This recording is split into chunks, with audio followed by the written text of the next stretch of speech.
Hi friends, இன்னைக்கு 10th maths chapter 1ல இருந்து exercise 1.5ல இருந்து ஃபர்ஸ்ட் क्वेश्चन 4th சப்டிவிஷன் பார்க்க போறோம். Find f of g and g of f. Check whether f of g equal to g of f. f of x value 3 plus x, g of x equal to x minus 4. இதுக்கான solution பார்க்கலாம். f of g யும் g of f ம் ஈக்குவலா இருக்கான்னு check பண்ண போறோம். First LHS f of g கண்டுபிடிக்கணும். f of g of x. g of x value x minus 4 அதை சப்ஸ்டிட்யூட் பண்ணிக்கலாம். f of x minus 4. இந்த f of xல xக்கு பதிலா x minus 4 சப்ஸ்டிட்யூட் பண்ண போறோம். 3 plus x minus 4 equal to x 3 minus 4 minus 1.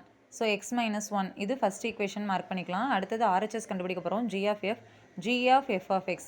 g of f of x value 3 plus x.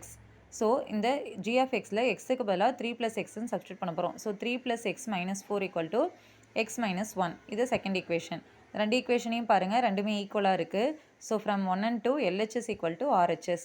Therefore f of g equal to g of f. Okay friends, இந்த video உங்களுக்கு யூஸ்ஃபுல்லாக இருந்தால் என்னோட சேனலை மறக்காமல் subscribe பண்ணுங்கள். Thank you friends.